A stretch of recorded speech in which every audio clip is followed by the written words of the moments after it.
It's late, isn't it? Maybe 2 in the morning, maybe later. You've checked the time a few times, hoping it might be earlier. But it never is. Your room is quiet, but your mind isn't. Something keeps circling. A memory you didn't ask to revisit. A worry that loops again and again, louder each time it passes. It might be grief. It might be that weighty kind of loneliness that doesn't even come with words. Or maybe it's just your thoughts skittering, flaring, never still a dance you didn't choose. If you're here with anxiety or PTSD or the 1,000 quiet stings of living too long with stress, if your brain is simply not tired the way your body is, that's okay. You're not alone. And you don't have to fix anything right now. You've made it here. That's enough for tonight. Let's trade this moment for something softer. Let's pretend just for a while that the world is different. There are no alarms, no messages waiting, no sharpness in the dark. There's only wind and water. The kind of black water that doesn't reflect anything, just absorbs it all. Above you, a stretch of sky with a moon that never moves. Below you, the soft creaking of old wood like bones remembering how to sigh. You don't know where you are, not exactly. The air is wet with salt. Your hands are tied. There's rope at your wrists, itchy and coarse. Your lips taste like the ocean, bitter and coppery and sunburned. You wake up slowly. A seagull cries somewhere overhead, too far to see. Canvas above you swells and flutters, sails maybe. Everything moves, not quickly but constantly. A long, rolling sway. The sea underneath groans and presses like it's trying to remember your name. You're on a ship. It's not clean, it's not grand, and the people who brought you here didn't introduce themselves. Maybe you owed someone, maybe you were taken, maybe you climbed aboard yourself and then forgot why. But the reason doesn't matter anymore. You're here now. Not a title, not a name. Just another pair of hands, another heartbeat under the creaking hull of a nameless ship. A nobody on a sea that doesn't care. If that sounds oddly familiar, if part of you feels like you've been drifting too uncertain, tired afloat in something too wide to measure, you're in the right place. You can stay here as long as you want. No one needs you to be better. No one needs you to explain. If you feel a little calmer already, maybe just a fraction, feel free to gently tap like or subscribe. Only if it helps. Only if it feels kind. Now, can I ask you something? Where are you right now? What time is it? Are you curled beneath a blanket, knees drawn up under something warm, or are you sitting alone in the dark back against a wall, listening for nothing in particular? Either way, I'm glad you're here. If you haven't already, go ahead and turn off the big light. Let the soft ones stay. Or none at all. Let your shoulders fall a little. Unclench your jaw. You don't need it tight. Let the air move in and out as if the tide had found its way into your lungs. You're safe. You're not expected to think anymore. Just drift. Just listen. We're going somewhere strange and quiet now. Let's begin tonight's journey. Back in time, long before cities, before kings, before even bread, to when the fire was new and dinner was never what you expected. Hey guys, tonight we time travel somewhere a bit more elemental. No castles, no powdered wigs, no complicated politics, just you, the wind, and a group of strangers who think dinner grows in dirt and moves very fast. You wake up before the sun has even committed to rising. The fire's nothing but ash and faint red glow now, and the air is cold enough to feel like it has opinions about your bare feet. Someone is snoring beside you. Someone else is already poking the embers with a stick, trying to resuscitate last night's warmth like a forest EMT. You're lying on a pile of half-dried reeds wrapped in a hide that smells like wet dog and smoke. And you're hungry. Deep bone-level hungry. You sit up slowly, trying not to disturb the person next to you, though frankly, they smell like they were already disturbed long before you met. You glance around the clearing. The rest of your little band is stirring, stretching, scratching. No words yet, just grunts and long nasal exhalations. Talking comes after chewing, if chewing ever comes at all. So before you get comfortable, take a moment to like the video and subscribe, but only if you genuinely enjoy what I do here. And while you're at it, post your location and the local time in the comments. I love knowing who else is awake with me in the dark. Now dim the lights, maybe turn on a fan for that soft background hum, and let's ease into tonight's journey together. A woman you don't recognize tosses you a hunk of something that looks like wood but smells vaguely edible. You catch it by instinct like a squirrel catching a flying pine cone and stare down at what is apparently breakfast. It's a root of some kind, tough, veiny, streaked with dirt and cold. You bite into it. It tastes like sadness and tree bark. You chew and chew and chew. The woman gives you a nod of approval. Welcome to the morning meal.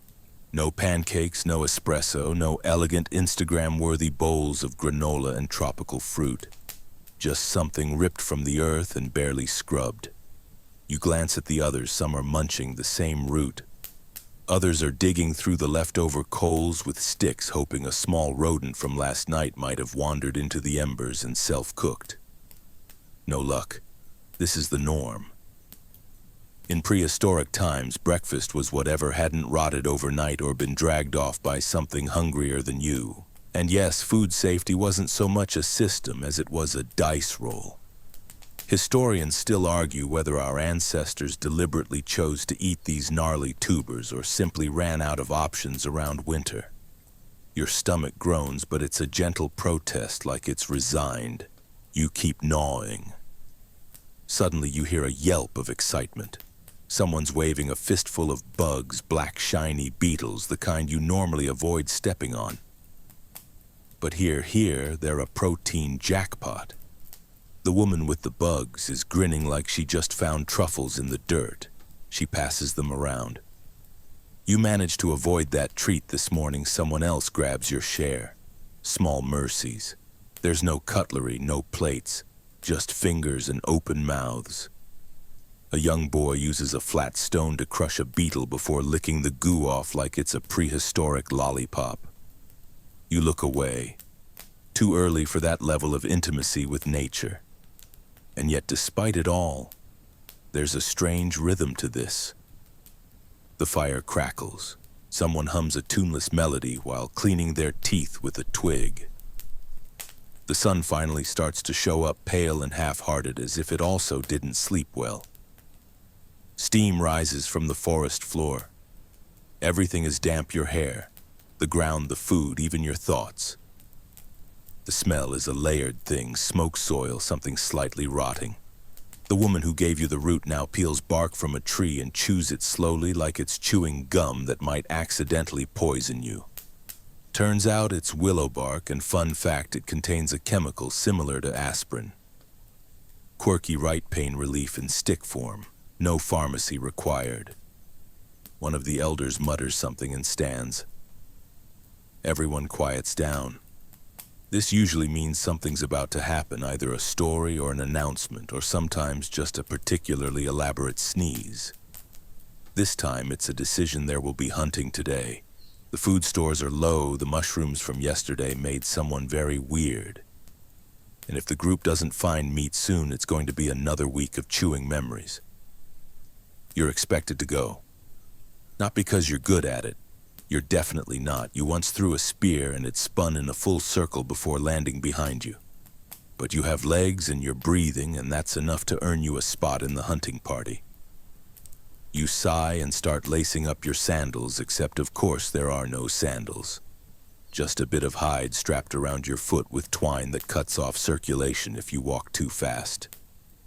Fashion eats your heart out.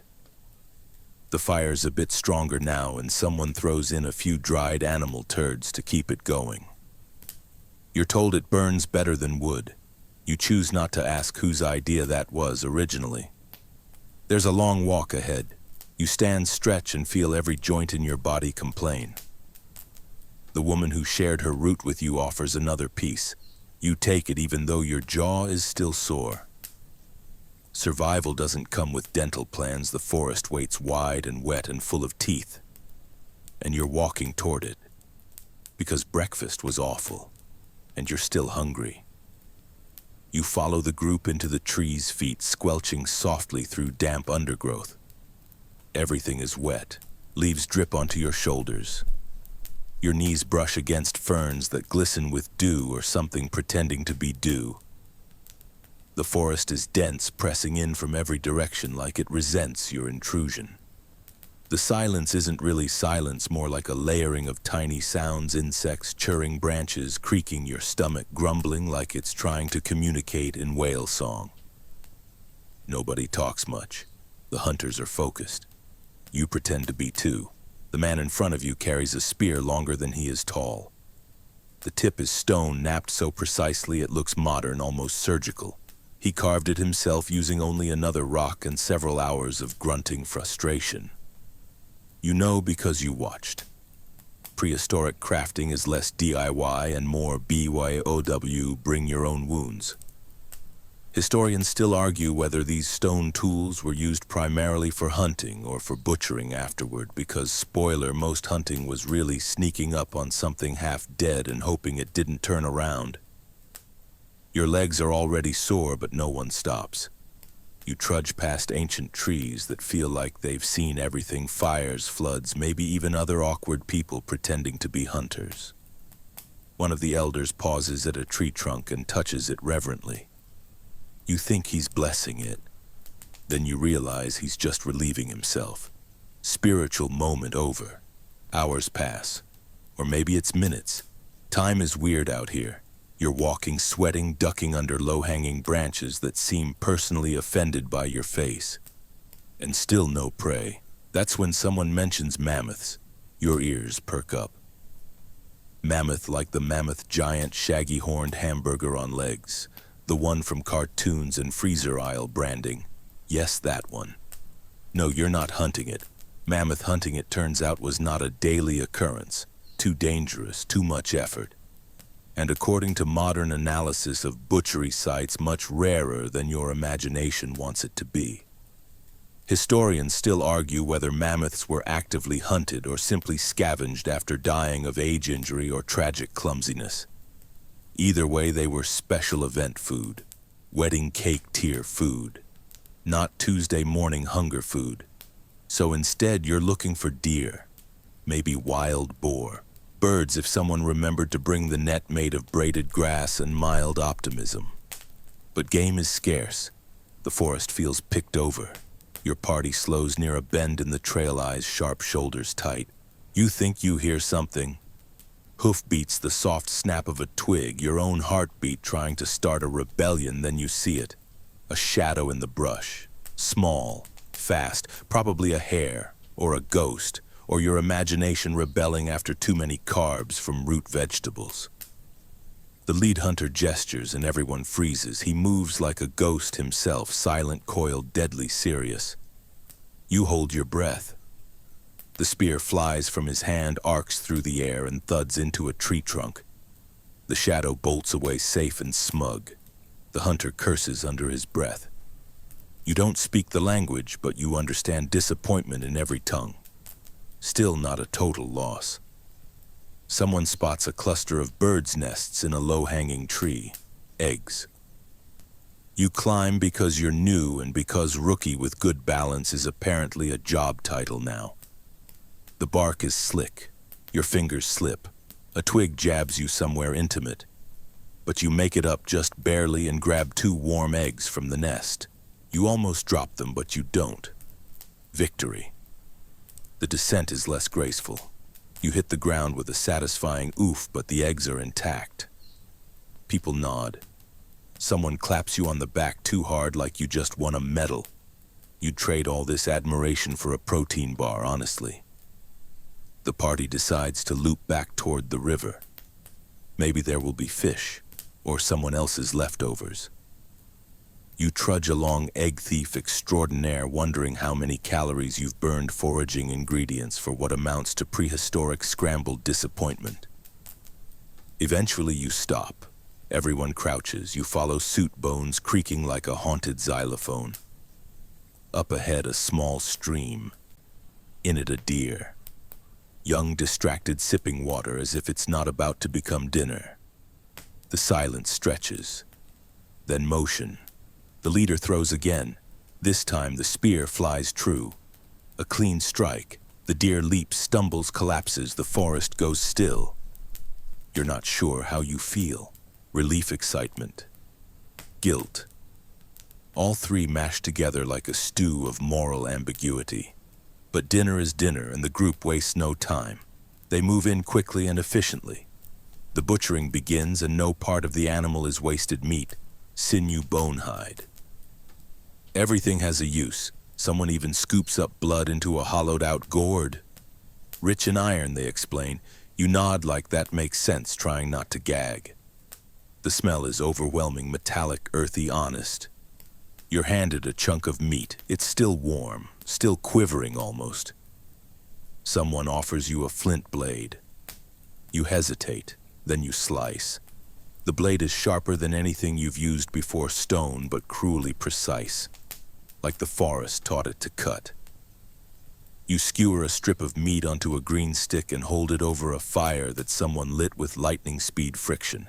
The flames pop and hiss. The meat chars, curls, tightens. You bite in.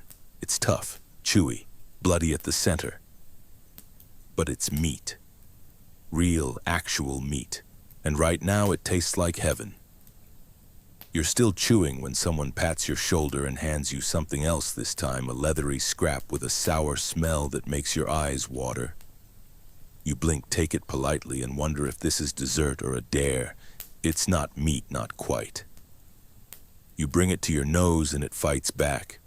Vinegar rot, something vaguely goat-adjacent. Fermented milk, they say, from the inside of a goat's stomach. Ah.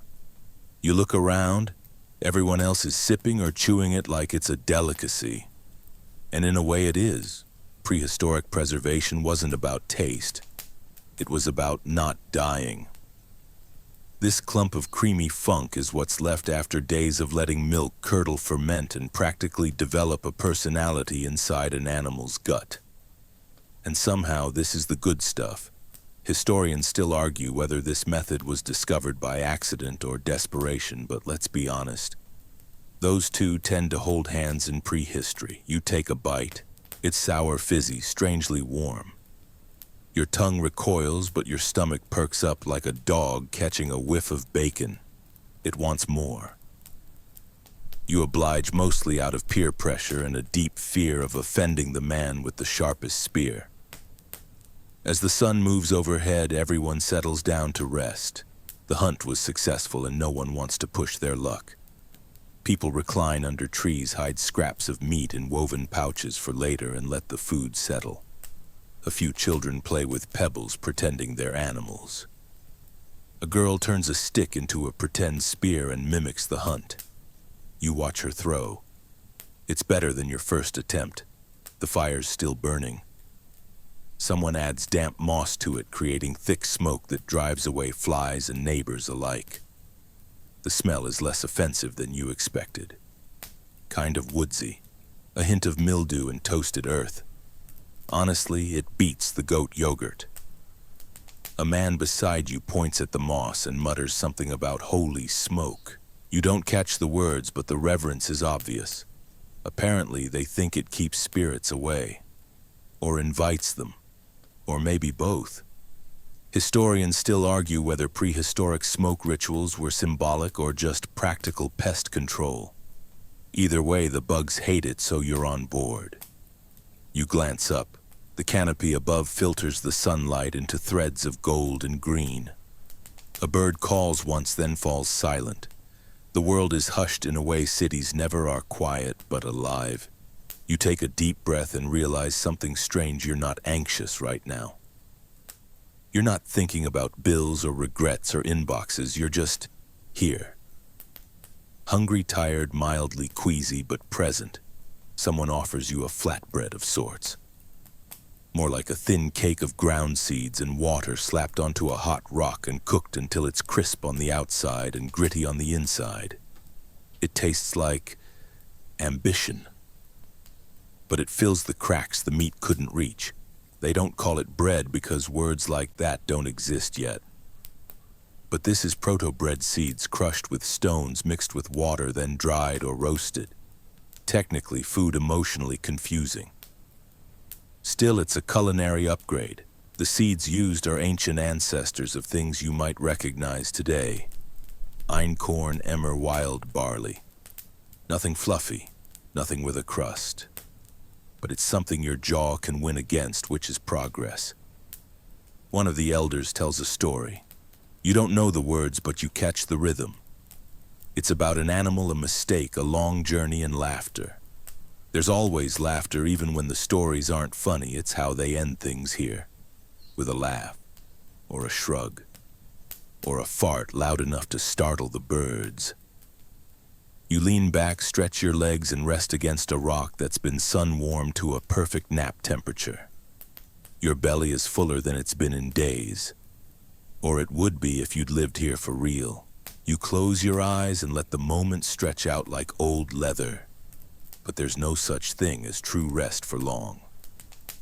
A rustling in the underbrush makes everyone sit up. It's not urgent, not danger, but interest.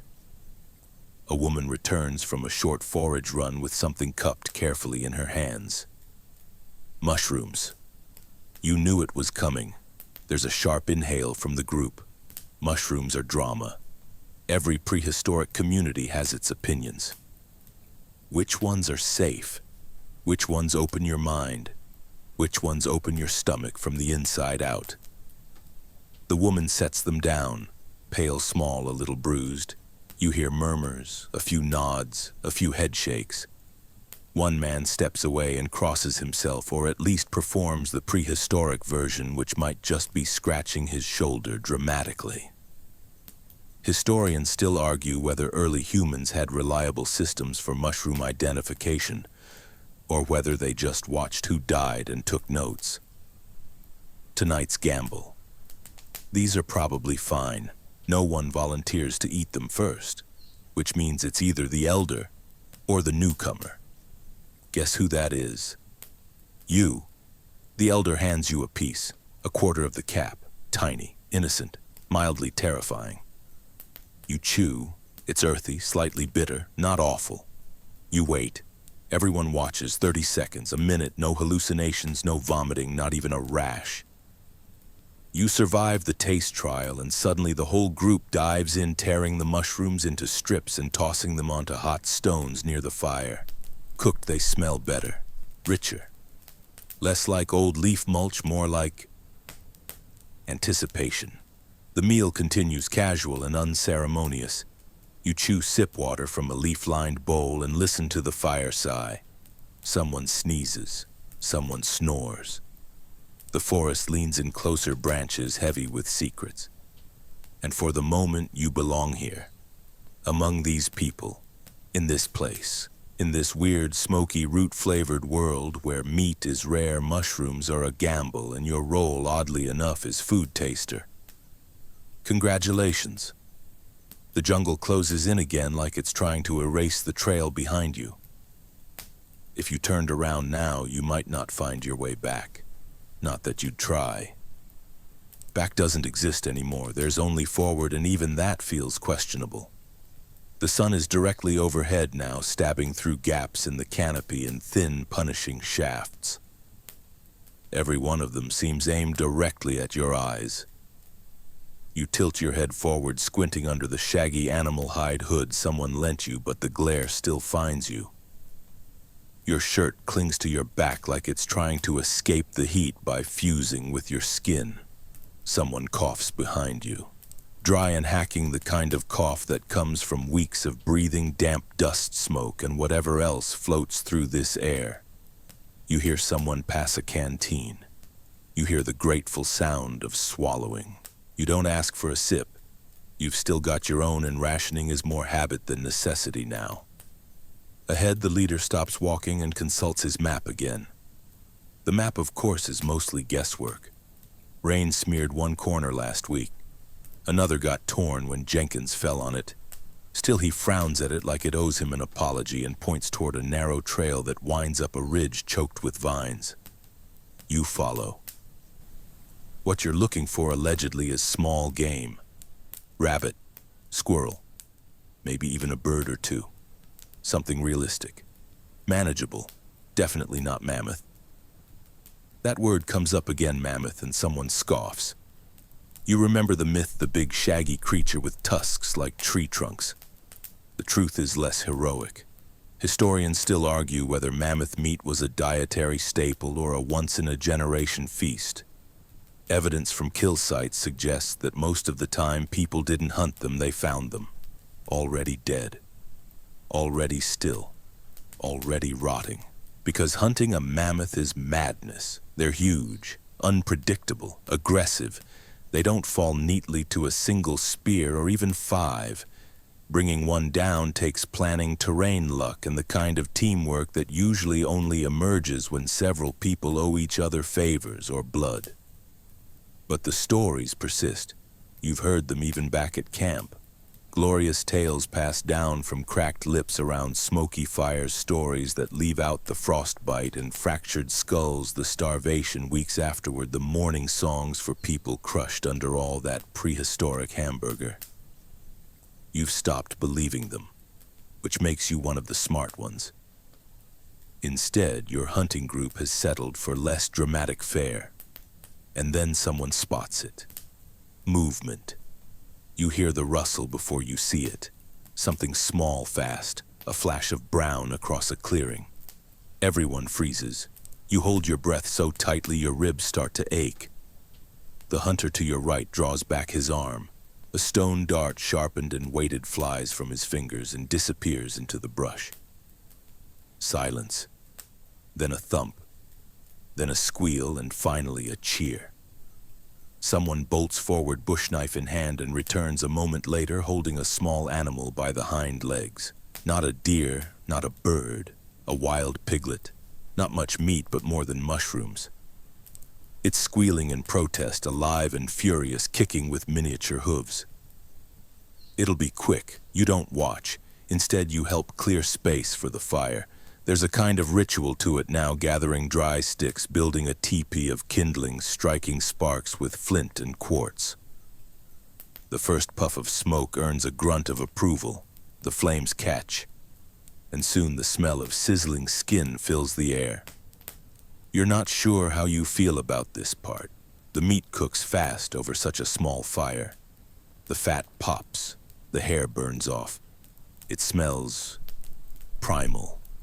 Not in the poetic sense, more in the my ancestors are waking up in my DNA sense. Everyone takes turns slicing off bites. No plates, just fingers, knives, and greasy chins. You do your best to stay polite while gnawing cartilage. One guy next to you uses his teeth like tools, ripping through a tendon with the enthusiasm of a dog on Christmas. The meat is gamey, chewy, a little metallic. But your stomach doesn't care, it throws a party anyway. Someone brings out a pouch of fermented berries. You sip. It fizzes against your tongue like angry vinegar, but it's alcoholic enough to make your lips numb, your legs warm.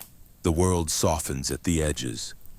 And just when you think the meal's over, a surprise offering arrives. A leather-wrapped bundle carried by the oldest man in the group, tied with sinew and reverence. He opens it slowly, like it contains treasure or teeth. Inside, dried strips of something grayish, fibrous, impossibly old. Jerky, ancient jerky. Someone offers you a piece. You chew. It resists at first, then gives up. Smoky, spiced with something bitter, possibly ash, possibly herbs, possibly regret. And that's when you hear it. A low trumpet from somewhere far off. A rumble. Not thunder, not wind. A mammoth. You freeze meat halfway to your mouth. No one moves, no one speaks. It calls again, deep, mournful, like a foghorn through time. No one goes to investigate. No one grabs a spear. They all just sit and eat and let the sound pass by like thunder on the horizon. Because they know what you now understand. That's not dinner. That's a story waiting to happen to someone else. And tonight you're too full to be a myth. You wake up to buzzing. Not poetic bird song, not gentle rustling leaves. Just buzzing, thick, persistent, and somehow inside your ears. You swat at your face, smear something sticky across your cheek, and sit up with the grace of someone who's been sleeping on a rock disguised as a pillow. Your mouth tastes like roasted regret and slightly spoiled berries. Your fingers are still oily from last night's pork. The fire has gone out. Again. Smoke curls from a pile of gray ash, and the air smells like wet earth and feet. Someone nearby is snoring through their mouth in a way that sounds like a dying elk.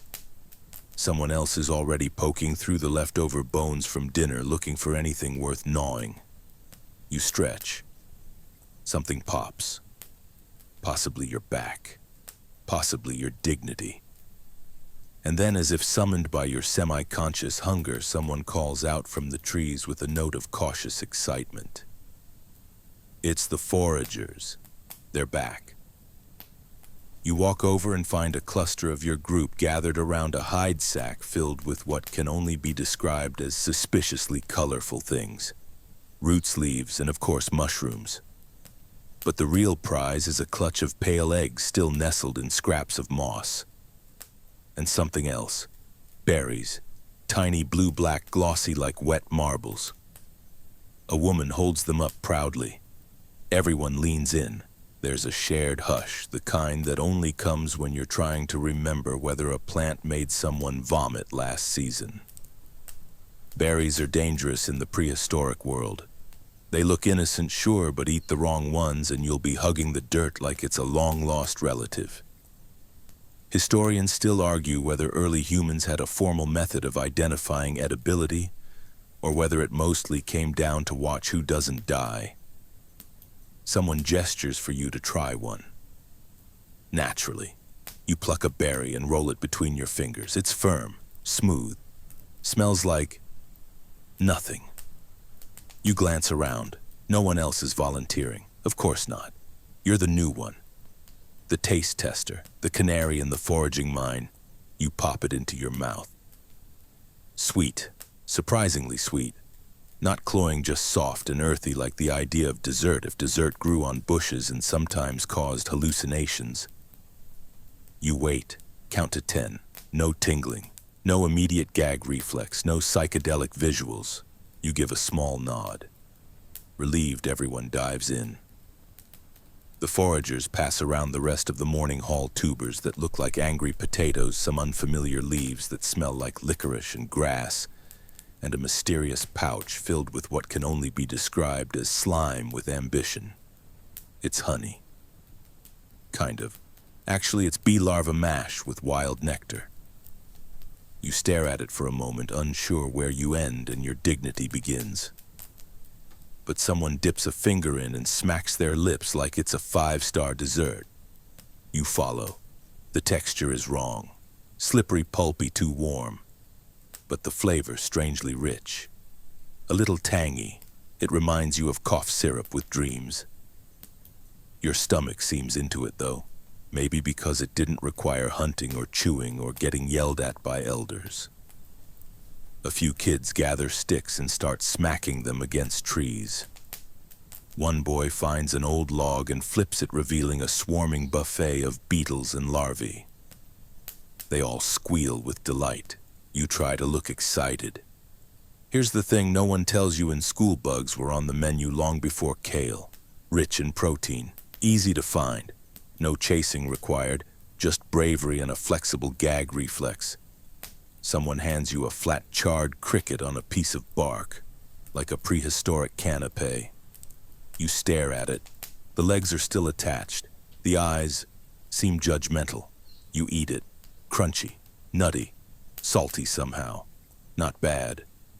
You've had worse appetizers at weddings, and then someone brings out the weirdest delicacy of all, the half-digested plant matter from a ruminant's stomach. Yes, really? Apparently the theory is this: animals like goats and deer can digest things that humans can't. But if you catch them mid-process before it fully breaks down, you can sort of borrow their effort. So now you're staring into a warm pouch of goat stomach salad. A young woman offers it to you like it's fine wine. You take a small scoop and bring it to your lips. It smells like compost. You sip. It tastes like compost. And yet, your body perks up. There's iron, calcium, trace minerals, basically a nutrient bomb, just wrapped in a flavor that feels like it's scolding you for your choices. You sit back, chewing thoughtfully. Someone claps a rhythm, a couple of kids start stomping along, someone else hums. It's not a celebration, not quite, but there's an energy now. That kind of sleepy joy that happens when nobody's starving for once. The vibe is warm, companionable, almost happy. And then comes the cough, a soft one, from the woman who brought the berries. Everyone freezes. You all glance over. She waves a hand, shrugs and smiles. Just something in her throat, she says. She's fine. Probably. Still, everyone gets a little quieter after that. Berries always a gamble. You get up and walk toward the river. The path is slick with mud carved by thousands of bare feet before yours. Dragonflies hover above the reeds. You squat by the water, splash some on your face, and look at your reflection. You barely recognize yourself. Dirt-streaked cheeks, hair like moss, a faint smear of honey or berry juice on your chin. But you're not flinching anymore, not watching the tree line like it wants to eat you. You're adapting, kind of. You're not dead. You're fed. You're learning which bugs crunch, which leaves itch, and which smiles mean you go first. And for now, that's enough. You don't intend to follow the others into the swamp. But you blink and somehow your feet are ankle-deep in mud and your legs are being enthusiastically nibbled by mosquitoes the size of prehistoric raisins. There's no trail here, just the suggestion of a direction, a sense that something edible might be hiding in the damp and the murk and the buzzing. You've learned by now if someone starts walking with a basket, you walk too. Not because you want to, because not walking means missing out. And missing out means going to bed with a stomach that sounds like distant thunder. The swamp is a different world. The air is thicker. The green is greener, almost unnatural, like it's been turned up too far on a screen. Every step makes a noise, squelch, slurp, splash. Something pops under your foot. You choose not to investigate. A woman points at a patch of floating reeds and gestures for silence. You lean in, trying to see what she sees. Then motion, a ripple, a flick. Something long and sinuous slides through the water. It disappears again before your brain can decide if it was a fish, a snake, or a shared hallucination brought on by fermented goat milk. They think it's an eel. Dinner. The others fan out, weaving nets from reeds and vines. You're handed a bundle and told to help. It's a mess of knots and hope. You wade into the shallows and lower the net, trying not to think about what else is under there with you. The mud sucks at your ankles like it has a grudge. Something cold and slimy brushes your shin. You flinch, splash, and immediately everyone glares at you. It's a very quiet hunt. You try again, this time slower, gentler. The water settles. You breathe through your mouth. You watch the net. Time drips like the water off the reeds, and then wait. Something pulls. Not strong, not panicked, just there. You lift the net. A tangle of plants, a stick, a small, furious frog, and an eel. Slippery, dark, twisting like it regrets every decision that led it here. Victory, you hold it up. The woman who spotted it gives a rare smile. Others nod, impressed. The eel is unceremoniously smacked against a rock until it stops moving. You hand it over and try not to think about its little glassy eyes now frozen mid-surprise. While the eel is dispatched and prepared, i.e., skinned with a stone and optimism, you're sent after the other prize of the swamp eggs. Yes, swamp eggs. Birds, you're told. Or maybe turtles. Possibly snakes. The translation is murky. What's clear is this: they're edible, they're fragile, and they're hiding somewhere in the reeds. You creep through the marsh, parting tall grasses with your hands. Every few feet you crouch, peek, listen. The frogs go silent. The flies get louder. You spot a mound of mud half covered in slime and leaves. You brush it aside, and yes, there they are. 4 oblong off-white eggs, warm to the touch. You lift them gently one by one, nestling them in a makeshift pouch of leaves and moss. You return to camp, triumphant. For the first time, people see you not as a liability, but as someone who brings things, not just chews them. The eel goes on the fire. The eggs are boiled in a stone bowl heated with glowing rocks plucked from the coals. You sit and watch the water bubble, the smell of river and protein rising together into something that almost smells like soup. One elder mashes wild garlic into a paste and rubs it onto the eel meat. Another grinds some kind of bitter root over the eggs. You're starting to understand now, prehistoric cuisine isn't flavorless. It's resourceful. They use what they have. Sometimes that's herbs. Sometimes that's bark. Sometimes it's ashes or clay or the stomach lining of a deer, but always there's thought. You're handed a skewer of eel. The flesh is white, soft, flaky. A little fishy, a little earthy. The garlic paste adds bite. You chew, slowly savoring. You close your eyes. And for a moment you forget the bugs, the mud, the aching legs. This is good. Someone taps you and offers half of a boiled egg. The yolk is darker than you're used to. Creamy, not powdery. It tastes rich, almost decadent. You nod in thanks because talking with your mouth full is universal and timelessly rude. After dinner you help clean up, which here means scraping bones into a pit, tossing shells into the fire, and rinsing your hands in river water that looks only mildly suspicious.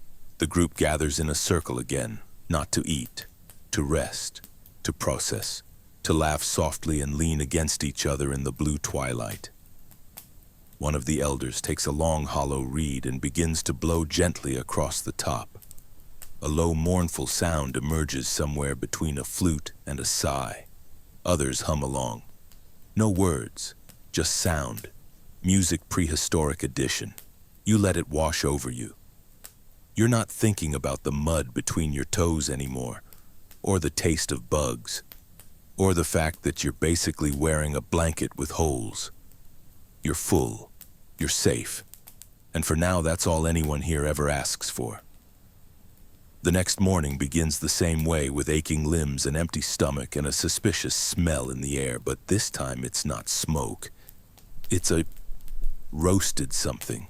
Something small, something chirpy. You sit up, rubbing grit from your eyes, and spot 2 children crouched near the fire, turning a flat rock like a pan. On top of it, lined up in a neat row, are a handful of bugs. Big ones, shiny black beetles crisping on the hot surface like prehistoric tapas. You blink. They grin. One picks up a beetle by the leg, pops it in her mouth, and crunches down with the kind of satisfaction that can only come from knowing grown-ups are watching and mildly horrified. And now you realize this is breakfast. Again, bugs aren't a joke here. They're food, real food, reliable food, easy to catch, rich in protein, no spear required. You don't even have to outrun them. Just find a log, flip it, and feast. Historians still argue whether bug eating was a widespread survival strategy or a cultural adaptation in certain regions. But either way, the bugs didn't stand a chance. You're offered a beetle. It's shiny, it's roasted, it smells nutty. You take it, crunch. And surprisingly, it's not terrible. The exoskeleton gives like a thin chip. Inside, earthy, warm, slightly gritty, but not unpleasant. Somewhere between burnt toast and almonds, with legs. Others gather around, sharing more insects. Crickets, grubs, even a scorpion roasted on a stick, its tail curled like a warning. Someone passes you a small clay bowl filled with something that looks like mashed avocado but smells like wet leaves. It's a paste made from ground locusts, wild herbs, and crushed seeds. Spreadable protein. You scoop a bit onto a leaf, fold it like a prehistoric taco, and bite. It's tangy, sharp, a little spicy if plants can be spicy before chili peppers are invented. And again, you're amazed. Your modern stomach, so used to labeling things as gross, is actually okay with this, not thrilled, but respectful. After breakfast, the day's work begins: foraging, cooking, scraping hides, reshaping tools. You're sent with a small group to the edge of the forest to flip over rocks and logs. Bug hunting. Again. This time you're not just watching. You lift a fallen branch and see a cluster of pale, wriggling grubs curled into the damp earth. One twitches. You hesitate. A woman next to you leans down and scoops them up barehanded. She offers you one. You try not to look directly at it. They roast fast, squirmy one moment, then crispy the next. You eat one fresh off the fire. It bursts in your mouth like a meaty grape. You chew slowly. It's fatty, soft, slightly smoky, like scrambled eggs and lard had a baby. The group moves deeper into the brush. One man starts digging at the base of a tree. He explains through grunts and gestures that sometimes wild tubers grow here. Big ones, long as your arm. They're hard to find, harder to dig, but worth it. Fuel for the body, especially good if you're planning to go days without meat. So you dig. Your fingers cramp, your nails fill with mud. But eventually you strike something hard. You scrape and wiggle and finally pull free a knobby, twisted root that smells like dirt and hope. You carry it back proudly. Someone roasts it in the coals. The skin blackens, the inside steams. When you bite into it, the flavor is simple, warm, starchy, slightly sweet. Not candy sweet, just enough to be comforting. Like a prehistoric sweet potato with trust issues. Back at camp, someone is boiling something in a hide-lined pit. Yes, boiling. They drop hot rocks into water-filled stomach linings propped up with sticks. You lean over and peer inside. Soup, bug soup, also bark herbs, bones, and a few unidentifiable floaty bits. But it smells good, surprisingly savory. You sip, it's rich, deep, like a forest after rain. You don't ask what the chewy part is, you don't want to know. Nearby children are playing with a dead beetle the size of a fist. They race it across the dirt, giggling. One puts a flower crown on its shell. You smile despite yourself. And then someone starts singing. It's a low chant, rhythmic, almost hypnotic. Others join in. You don't know the words, no one really knows the words, but the melody wraps around you like smoke. It's not about anything specific. Not about gods or wars or heroes. It's about living, eating, waiting, being, bug song, bug day, bug life. You lie back on the ground and let the sound carry you. The bugs are still chirping in the grass. Someone's still chewing near your ear. But you feel calm. Full in the weirdest possible way. Because here's the truth, no one tells you about prehistoric life. It wasn't all terror and starvation. Sometimes it was just a good fire, a crunchy bug, and a group of people who shared what they had. And honestly, that's enough. Later that same afternoon, someone returns from the woods with a bundle tied in gut string held at arm's length like it might explode. They set it gently on a flat stone, untie it with care, and peel back the layers of hide. The smell hits you first. It's like a goat died hugging a compost heap and then fermented for fun. You take an instinctive step back, nose wrinkling. Others crowd around, eyes gleaming with anticipation. They lean in. Some smile. One even claps softly. It's a delicacy, apparently. What you're looking at is a wad of half-digested plant matter scooped from the stomach of a recently killed animal, probably a deer or a goat, and left to ferment in its own pouch for a few days. Or a week. Or a number of days no one agrees on. Historians still argue whether this practice was for nutrition digestion assistance or just a particularly adventurous form of food preservation. Either way, it's here. It's ready. And someone hands you a piece. The texture is unexplainable. Wet hay meets lukewarm pudding. You chew. It fights back at first, then dissolves into a slurry of bitterness, salt, and something strangely floral. You suppress a gag, barely. Others moan in appreciation. You nod politely like someone who understands the wine list but is internally screaming. After the stomach salad adventure, someone suggests cooking. Not the fire kind, too smoky, too slow, but cold curing. They've brought out a stretched animal skin covered in a thin layer of salt scraped from dried lakebed clay. Across it they lay strips of meat, squirrel, eel, some bird you can't identify by shape or smell. The meat will sit in the sun for days, slowly drying, curing in the open air. Bugs will land on it. They'll be waved away. Some will stay. Nature is involved at every step. You ask how they know when it's ready. They shrug. If it's chewy and doesn't kill anyone, it's ready. You move on. Someone invites you to help with fish, though the term fish is generous. These are tiny, bone-filled river creatures barely the size of your thumb. You watch as a woman slits their bellies with a sharp chip of obsidian, scoops out the innards, and lays them on a rack made of twigs. They'll smoke slowly over a fire fed with damp moss. You didn't know moss smoked so well, but here it is. Billowing pale plumes with a smell that reminds you of wet sweaters and burnt toast. While they smoke, you're offered a different challenge, shell crushing. A basket of snail shells, some no bigger than a fingernail, others larger than walnuts, waits beside a flat stone. Your job, crack them open without destroying the insides. It's harder than it sounds. The shell resists, and when it does give, it often shatters completely. After a few botched attempts and one unfortunate thumb injury, you finally produce a clean crack and a usable snail. Victory. You eat it raw. It's slimy, earthy, slightly crunchy from residual grit. You chase it with a sip of swamp water tea and a mouthful of tuber paste. You're starting to understand prehistoric cuisine. It's not about taste, it's about resourcefulness. It's about calories per square inch. About not starving, about learning through trial and intestinal error what the land can give without asking first. You sit beside the fire. The smoked fish smell is stronger now, more inviting. A few pieces are already dry enough to chew.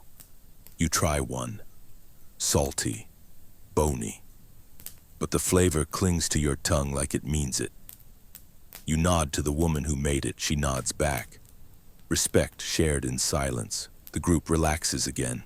The sun hangs low in the sky. The light shifts from harsh to golden. Shadows lengthen. Someone brings out a flute made from a bird's bone. It whistles softly, a thin, reedy melody that dances through the trees. Others hum along. Someone taps a rhythm on their chest with a stick. It's not a song with a beginning or an end. It's a feeling, a pattern. A way to say we made it through another day. You lie back and let the sounds roll over you. The rustle of wind, the sigh of fire, the soft snore of someone who accidentally ate 3 fermented snails and immediately passed out. You close your eyes and breathe in. Earth, smoke, salt, life. No clocks, no notifications, just you and the people who've accepted you not for your skills. You don't have many, not for your fashion sense. You're currently wearing a deer hide with suspicious stains, but because you showed up. You shared the food. You tried the weird things. You listened to the stories. And that's enough. You might not stay here forever, but tonight you belong. Evening falls like a slow exhale. The fire pops gently. A few embers float upward, caught in the updraft like tiny spirits making their way to somewhere quieter. You're sitting cross-legged, belly full of questionable snails and smoky fish, watching someone stir something thick and brown in a stone bowl with an old rib bone. No one tells you what it is. That's probably for the best. You lean back against a log, trying to ignore the way it shifts slightly under your weight. Probably ants. Probably harmless. Maybe. The person with the bowl gestures for you to try a taste. It's handed to you with an expectant look. You take a deep sniff. It smells pungent, sharp, familiar in the way something you've never eaten before somehow reminds you of compost onions and childhood disappointment. Still, you're too far in to back out now. You dip a finger, taste it. It's bitter, strong, a kick to the teeth, then a warm slide down your throat. You cough. Someone laughs. It's root paste, they explain in a mix of words and gestures. Crushed wild horseradish, a pick-me-up, a cleanse. Also probably a mild poison, but only sometimes. Historians still argue whether ancient foods like this were deliberately medicinal or just eaten because, frankly, there wasn't much else. Either way, your sinuses are now painfully clear. Later, someone passes around a pouch made of woven grass, damp and faintly humming. You peer inside. It's alive. No, not metaphorically, genuinely. Grubs, squirming, plump, writhing in damp leaves like they've just woken up from a nap and are furious about it. You look up. Everyone's watching you again. Because of course they are. You pick the least active one. It's warm, soft. It curls slightly around your fingertip as if to say, please reconsider. You don't. You drop it in your mouth, close your eyes, and bite. It pops. Sweet in a way that surprises you. Creamy inside like nut butter with commitment issues. Not your favorite, but not the worst. And in some twisted way, you now understand why this is prized. It's pure energy. Fat, protein, moisture, all in one convenient wriggling package. You wash it down with a sip of bog water and move on with your life. Across the fire, someone is grinding something between two flat stones. You crawl over to investigate. It's seeds. Wild barley, mostly with a few stray bits of gravel because prehistoric hygiene isn't exactly regulated. They're making a kind of paste, adding water, forming small cakes. Flatbread, the original. It smells like wet toast and dust. They slap the cakes onto a hot stone beside the fire. They bubble a little crack around the edges. Someone tosses a pinch of salt clay onto one for extra flavor. You try one. It's bland, dry, gets stuck between your teeth in ways modern food never dares, but it fills you, which is the point. Everything here is utilitarian. Every bite has a purpose. There's no garnish, no plating, no food blogs. Just shared work, shared heat, shared satisfaction. Someone tells a story, not in words you understand, but with sound, gesture, rhythm. A tale about a boy who stole a deer's shadow and had to give it back before the moon disappeared. Or something like that. The details are hazy, but the point is clear. It's about hunger, longing, and learning things the hard way. You laugh at the right parts, gasp when others do. You feel included even if you're only catching every fifth idea. The story ends with a cheer, a drum beat, a handful of roasted bugs tossed into the air like confetti. One lands in your lap. You eat it. Reflex now. As night deepens, the group thins. Some wander to their sleeping nests. Others curl into the dirt where they sit. You're handed a fur scratchy and warm and find a spot by the fire to curl into. But then just as you're beginning to drift, someone presses a small object into your hand. A pouch, warm, damp, inside something special. It's the aged contents of an animal's second stomach, yes, second. Not just fermented, but fermented inside another stomach, then wrapped, tied, buried, and forgotten for just the right number of days. The result, a gelatinous lump that smells like betrayal. They call it cheese, or the ancestor of it anyway. Historians still argue whether this counts as the beginning of cheese-making or just a happy accident someone dared others to repeat. Either way, you're now holding history's most aggressive snack. You tear off a small piece, squish it slightly, and take a bite. The taste is indescribable, funky, salty, like sour yogurt mixed with wet fur. But your body responds. Your eyes water, but your stomach growls in approval. You've crossed a threshold now. There's no going back to granola bars after this. You smile unironically. And someone smiles back, because you're not just a guest anymore. You're a participant, a forager, a taster, a small hungry part of something ancient and messy and deeply alive. By now you've learned that fire is not just heat, it's theater. Tonight someone's taken the liberty of building a second fire pit, not for warmth, not even for light, but for cooking, real cooking, or at least the prehistoric version of a dinner party. This one involves actual preparation, not just chewing things you found near your foot. The star of the show, a freshly trapped bird. You don't recognize the species. It's feathery, angry, recently deceased, about the size of a small chicken if chickens were half bone and all attitude. Someone's already plucked it mostly. A few rogue feathers still cling to its feet like it died mid-complaint. It's being roasted on a spit made of green wood, slowly, carefully. Someone is even basting it with rendered fat dripped from a pouch made of cured stomach. There are herbs, 2 wild ones with names you don't know and flavors you've only ever described as leafy or This is special. You're handed a small flatbread, the same dusty barley cake from earlier, but this time warm folded and surprisingly soft. A smear of something brown and savory is added, mashed tuber seasoned with wild garlic ground nuts and what smells like charred onion. It's not just dinner. It's craft. And then the bird is done, crackling brown juices dripping into the fire. The skin glistens. It smells real, familiar, like something your body remembers from a time long before you ever lived.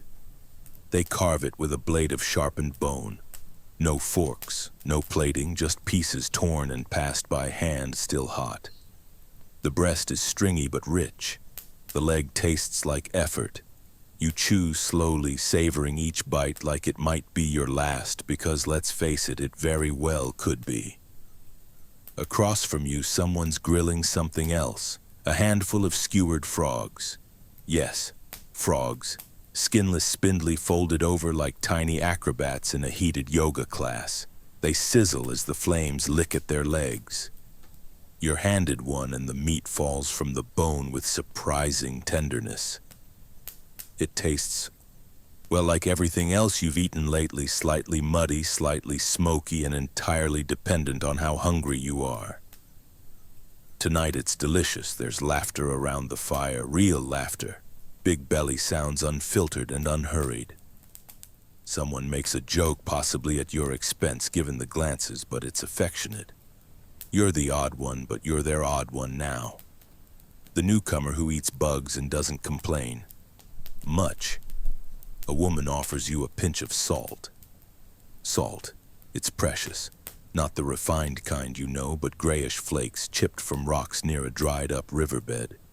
She adds a dusting to your frog leg and suddenly, boom! Flavor. Your mouth lights up. Your brain throws a party. You nod to her like she just performed a miracle. And honestly, she did. Salt isn't just seasoning here, it's preservation, currency, power. Wars have been fought over it, even if no one around this fire knows what a war is yet. They just know their food tastes better when it sparkles a little. After dinner, the cleanup is minimal. There are no dishes, no plastic wrap. Just bones tossed into the coals and fat wiped from fingers onto furs already too dirty to care. One man crushes a handful of charred tuber chips and throws them into the air. The children shriek with joy, trying to catch them in their mouths. You lean back against a log that's somehow less ant-infested than usual and sigh. Deeply. Happily. Then someone brings out the surprise. A hollow gourd filled with liquid. It sloshes when they move it. They uncork the top, just a wad of grass, and the smell hits you like a prehistoric party. Fermented berry drink.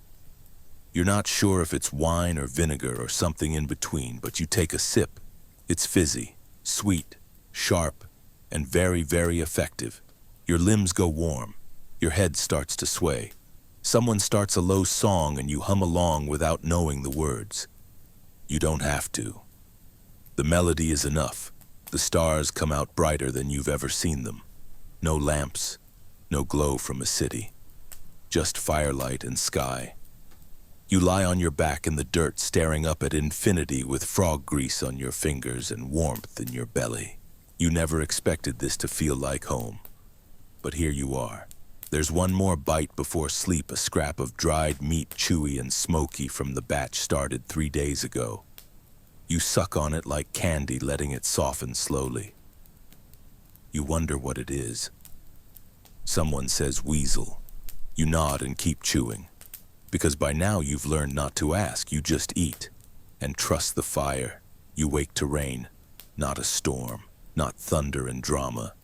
Just that soft, rhythmic patter of droplets on leaves, on hides, on your tangled, slightly damp hair. It seeps into the earth, slowly darkening everything, bringing with it the fresh green smell of clean air and new beginnings. You lie there a moment, eyes closed, letting the world soak itself around you. Someone is already up. You hear quiet movement, sticks being arranged, coals stirred, wet furs shaken out. Rain doesn't stop the day here. It just changes the tempo. You sit up, stretch. Something in your back cracks, possibly important, possibly decorative. The fire's out naturally, but that doesn't mean breakfast is canceled.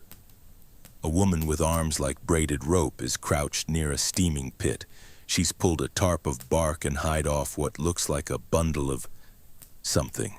It's round, gray, lumpy, and apparently food. You walk closer. It's a cache meat and roots wrapped in leaves buried days ago in warm earth lined with coals and hot stones. The heat has been slow cooking everything beneath the surface. Now it's ready. You watch as she unpacks it, tender chunks of boar meat roots turned soft and sweet bits of wild onion practically melting on contact. Steam billows up like an offering to the forest. This is prehistoric slow cooking. No knobs, no timers, just memory and instinct. She hands you a chunk of meat wrapped in a leaf. It's hot, juicy, falls apart at the touch. You take a bite. It's rich, almost buttery, flavored with ash soil and whatever plant she used for seasoning. Possibly nettle, possibly luck. You close your eyes as you chew. This isn't just food, it's warmth, comfort, belonging. The others gather slowly. No one rushes, there's no need. The rain keeps everything soft and slow. A child catches water in a bowl made from a carved-out gourd and drinks like it's magic. You sip some too. It tastes cleaner than anything from a bottle ever has. Then comes the surprise. Someone unrolls a tightly sealed pouch and reveals the morning's treasure honey. Not the clear golden kind from plastic bears. This is thick, dark, full of wax and tiny bee legs, raw and wild and slightly terrifying.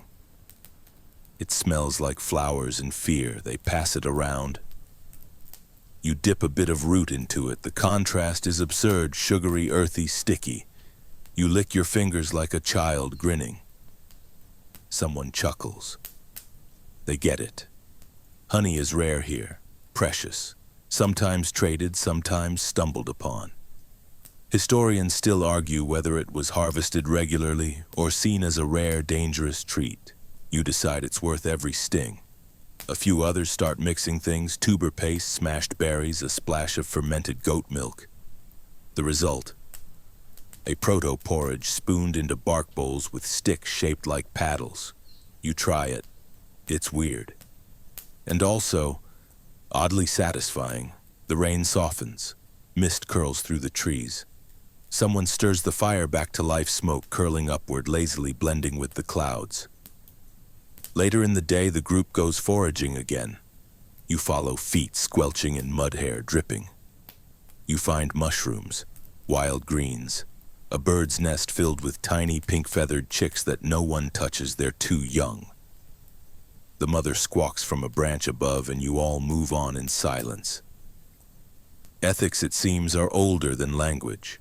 You also find snails. Loads of them clinging to the wet undersides of leaves like soft, slimy pearls. They're collected in silence. Someone hums a tune while they work. You join in without knowing the notes. Back at camp, the snails are cleaned, boiled in salted water, fried on flat stones. You eat one. It's chewy, a little grassy, kind of like mushrooms wearing tiny leather jackets. You help pound roots into a paste using a rock shaped perfectly for your hand. There's a rhythm to it. Thud, thud, scrape. It feels ancient, important. Dinner is modest tonight. Root cakes, greens wilted in the coals, leftover meat shredded and wrapped in leaves like prehistoric tacos. And dessert, yes, dessert is honey drizzled over roasted nuts. Someone hands you a hot stone to crack them. You fumble, drop one, retrieve it, succeed. The nut is smoky, sweet, buttery. You feel absurdly proud. You sit by the fire as twilight settles in. Bugs buzz. The last drops of rain fall. Someone plays a tune on a bone whistle that sounds like the wind trying to remember something. And in that moment you realize how different food feels here. It's not a transaction, not a product. It's connection. You helped dig it, cook it, eat it. You shared it. You laughed through the weird parts. You endured the squishy ones.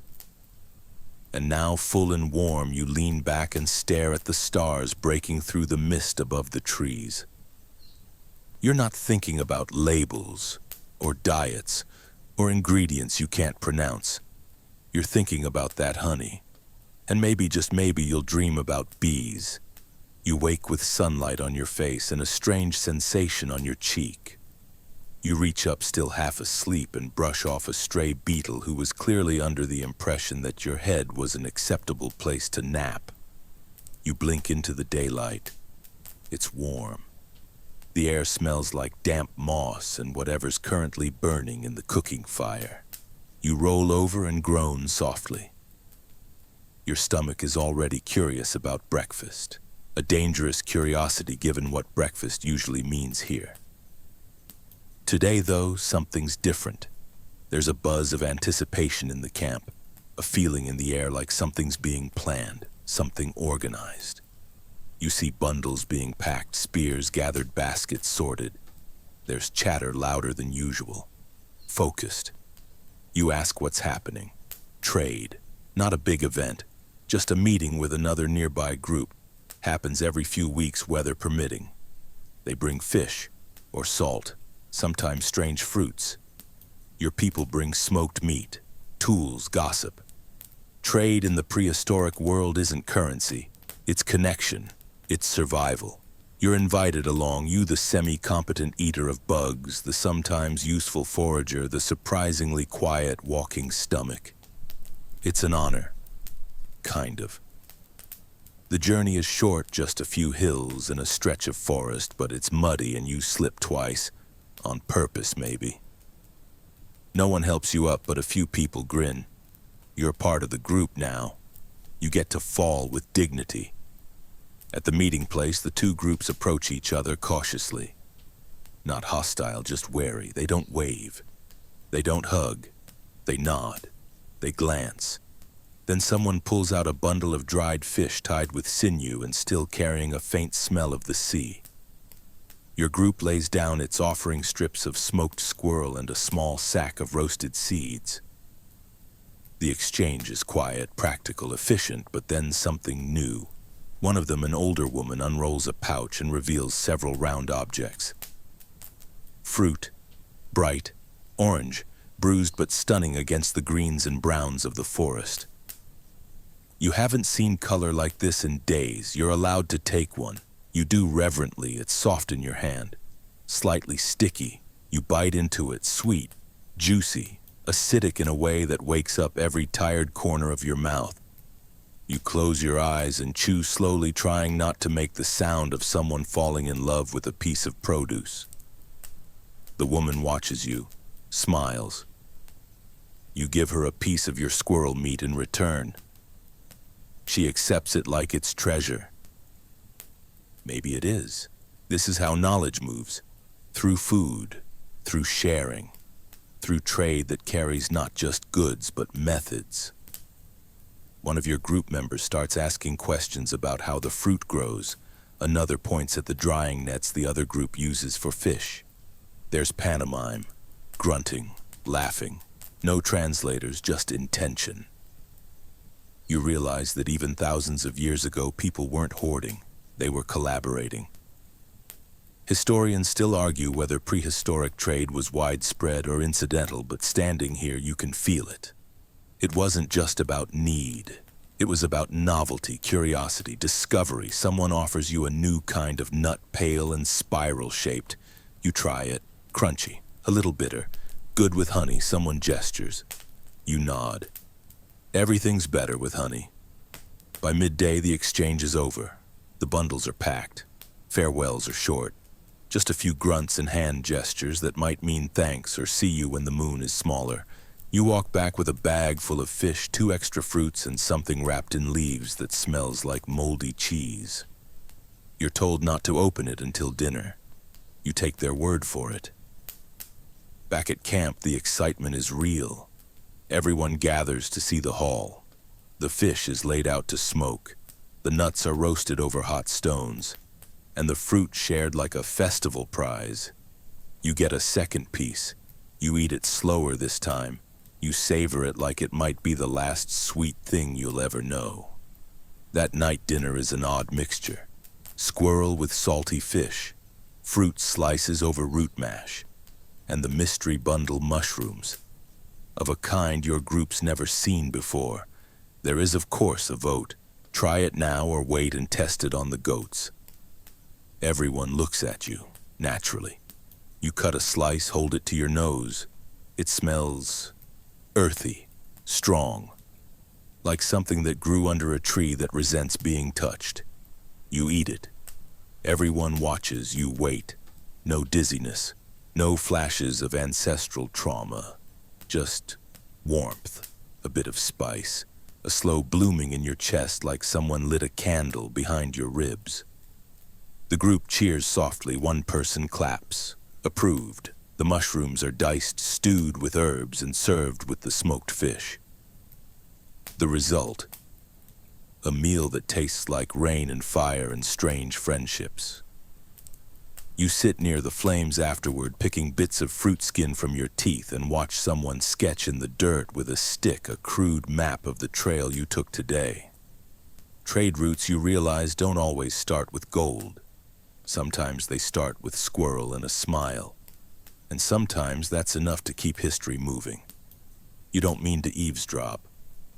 But when 2 people start arguing over a berry bush near the edge of camp, it's hard not to notice. Especially when one of them keeps gesturing dramatically, waving what appears to be a shriveled berry like it's a legal document. You inch closer under the pretense of adjusting your hide belt, which, by the way, still doesn't stay upright. And you listen. The disagreement is simple, prehistoric, and completely valid. Are these berries edible, or are they the same ones that made Uncle What's-His-Name see invisible birds for 2 days last season? One woman insists they're safe if you crush the seeds, if you dry them first, and if you chant while stirring them. The other snorts. Says berries don't care about chanting. What they care about is whether the last person who ate them woke up again. Fair point. This kind of conversation happens more often than you'd expect. Because out here, plants don't come with labels. No stickers, no non-GMO, gluten-free guarantees. Every bite you take is a vote of confidence in your gut and in whoever last survived the recipe. Historians still argue whether knowledge of wild edibles was passed through generations with accuracy, or whether entire families just played culinary roulette every spring. You're beginning to suspect it was a little of both. The elders are called over to settle the debate. They smell the berries, taste tiny amounts. One person rubs the juice on their skin and waits to see if it tingles. There's a lot of squinting, a lot of shrugging. A decision is made. The berries are probably fine. And just like that, they're added to the stew. Lunch is served an hour later, the same root mash as always, now with a suspicious reddish swirl through it. You eat slowly, you wait, you survive. The berries taste like commitment. Tart, slightly gritty. They don't ruin the stew, but they don't improve it either. You quietly wish for more fish. Later that day, you help with a task that feels deceptively modern: food storage. Turns out, even without fridges or shelves, prehistoric humans had methods. You follow two others to the edge of the forest, where they begin digging a hole deep, wide, lined with dry leaves and stone. A pit. You learn that certain foods, especially meats and oily roots, are wrapped in bark and buried here. Cool, dark, undisturbed. They'll be checked in a few days. If they smell okay, they're dinner. If they smell like wet feet and betrayal, they become a cautionary tale. One of the more enthusiastic elders insists on showing you a long-term storage method. It involves stuffing cooked meat into a hollowed-out bone, sealing it with fat, then burying the entire thing in clay and ash. You ask how long it keeps. They say until the next rain, or the one after that.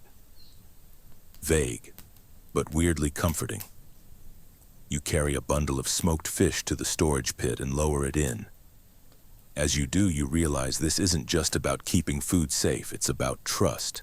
Trust that the earth will stay cold, that no animals will dig it up, that someone will remember where you buried it. Someone scratches a symbol onto a nearby tree, a mark, a memory, a prehistoric do not disturb sign. Back at camp, the mood is festive. Someone found a bee's nest. It's mostly intact. There are a few stings, but the prize, wild honey, thick and golden, full of pollen and fragments of comb. It's passed around reverently. You get a scoop on a flat rock paired with roasted grasshoppers. You stare at them, they stare back. You eat them anyway. They're crispy. The honey clings to their legs. It's like eating a very determined cereal. Not bad if you don't think about it. Evening brings cooler air and storytelling. A man sits near the fire with a woven basket on his lap filled with bone shells and carved stones. He shakes it once like dice. Then he pulls out 3 pieces and lines them up. Everyone watches. This is dinner theater. The story begins. You don't understand the words, but you get the rhythm. It's about food, you think, about hunger, about finding a tree that feeds you and never taking more than you need. The message is clear: eating is sacred, and sharing even more so. As the tale ends, someone presses a roasted nut into your palm. You eat it silently, you understand. Afterward, you help clean up. Bones are tossed into the fire, scraps are saved. Someone starts humming again. You lie on your side head on a bundle of hides and watch the embers pulse like sleeping stars. Your belly is full. Your limbs are sore. Your heart unexpectedly feels whole. Food here isn't just survival, it's language, it's family. It's history passed down not in books but in bowls. You close your eyes, listening to the night noises, the crackle of fire, the whisper of leaves, the occasional crunch of someone sneaking a leftover bug. And you smile, because tonight you didn't just eat. You belonged. You wake to laughter. Not loud, not chaotic, just the soft, amused kind. A giggle snort here, a chuckle there. You sit up slowly, rubbing sleep from your face, and find that a group has gathered near the edge of the camp, hunched over something on the ground. You wander closer. It's a frog. Not cooked, not skewered, not flayed. Alive, fat, displeased. A child pokes it gently with a stick, and it makes a noise so indignant that the entire group erupts again into sleepy laughter. The frog looks directly at you as if asking for legal representation. You nudge it gently into the underbrush and earn a few nods of approval. Not all creatures are food, apparently. Some are just jokes, and this one has earned its reprieve. Breakfast is creative today. Someone has tried mixing leftover porridge with crushed nuts and baking it on a hot stone. The result is a kind of brittle cake, flat, uneven, a little burnt on one side and full of texture. You chew cautiously. It's crunchy, sticky, oddly satisfying, and most importantly, no beetles. Someone hands you a handful of dried greens, thin, wiry, vaguely seaweedy. You try one. It's salty, crispy, like prehistoric kale chips. You ask how they made them. You're shown a rack of twigs by the fire and told with a shrug, wind. You nod as if this is obvious. A few others are sorting berries. You recognize most of them sour red ones, dark purple clusters, a few mystery kinds that still require a volunteer. One child points to a berry, squints at you, and says something that might mean remember the time you hallucinated. You both laugh. By now, food isn't just something you eat. It's part of the rhythm, the texture of your days. Later, you're invited on another gathering trip. Today's focus tubers. You've seen them before, eaten them, chewed them with all the enthusiasm of a woodchuck in dental distress. But now you get to dig them. You're handed a pointed stick and shown how to jab it into the soil, just right angle pressure twist. Like surgery, but with more mud. It's sweaty work. And the tubers aren't always where you expect them. You dig and dig sometimes for 10 minutes only to find a rock, or a worm, or nothing at all. But then there it is. A fat, knobby root about the size of your forearm, streaked with red and brown, smelling faintly of damp sugar. Victory. Back at camp, the tubers are peeled with shell fragments and roasted in the embers until the skin blisters and splits. The inside is soft, almost creamy, like a prehistoric sweet potato, just without butter salt or the mild joy of air conditioning. You burn your fingers pulling one from the fire, then blow on it dramatically like you're cooling down pizza. No one laughs. They've all done the same. While the tubers roast, someone presents a surprise eggs. Bird eggs from a hidden nest found near the creek. Still warm when discovered. Still intact. One has a tiny feather stuck to it. They're boiled in a pouch with hot stones just like before. You help rotating them gently with a stick, trying not to crack the shells. The water hisses as stones are replaced, steam rising in lazy spirals. When done, the eggs are peeled carefully, reverently, and shared. You get one half. The yolk is deep yellow, almost orange. It tastes rich, dense. You savor it like gold. In the afternoon, the group experiments. Someone tries mixing ground seeds with honey. Someone else adds mashed berries. The mixture is flattened onto bark and dried by the fire. A few hours later, you have a kind of prehistoric energy bar, sticky, chewy, oddly delicious. You eat half, save the rest, wrap it in leaves, tuck it into your pouch like treasure. Because it is. Evening brings the usual fire food soft talk. But tonight someone's brought out something different. It's a hollowed gourd sealed with clay. They break it open and a smell wafts out that is intense. Fermented root mash, possibly tuber, possibly something else. It's bubbly, thick, and slightly purple. Everyone reacts like it's a treat. You take a sip. It's fizzy, tangy, kind of like kombucha's unshaven cousin. You cough. Someone pats your back. Later, while the fire crackles and people recline, someone tells a story. A funny one based on the cadence. It involves a bear, a stolen tuber, and someone falling out of a tree without dropping their dinner. You understand none of the words, but you laugh anyway. Because stories don't need subtitles when the delivery is perfect. You fall asleep to the smell of smoke, the taste of burnt sweetness still in your mouth, and the soft sound of someone humming beside the fire. Tomorrow you'll dig again, taste something new. Probably choose something weird. Maybe like it, because prehistoric life isn't just survival, it's discovery, and every bite is part of the story. The next morning greets you not with hunger, but with anticipation. You're no longer surprised by the idea that breakfast might involve bugs, boiled bark, or whatever was buried under a rock 3 days ago. But today something feels different. There's a buzz and actual honest-to-earth excitement in the air. People are moving quickly. Someone's smearing war paint on their face with crushed berry pulp. Another is sharpening a stick with more confidence than you've ever felt about anything. You ask what's going on. The answer, a feast. You blink. A what now? A feast. Not just a meal. not just a shared root over some smoky moss. A real organized, borderline celebratory gathering. Apparently it's in honor of a full moon, a successful trade, and more practically because they finally have more food than immediate need, which means they can afford to get creative. First up, the prep. You're sent with a group to collect wild garlic minty leaves and a type of mushroom that grows near tree stumps and smells like wet leather. These will be chopped, crushed, mixed. For flavor, for ceremony, for show. Back at camp, the fire's been rebuilt larger than usual, surrounded by stones lined with clay tiles. Someone's dug a shallow pit nearby. This is the oven. You help line it with hot rocks, learning to place each one just right. Too close and the food burns, too far and you're just making warm dirt. Next comes the main course, a stew.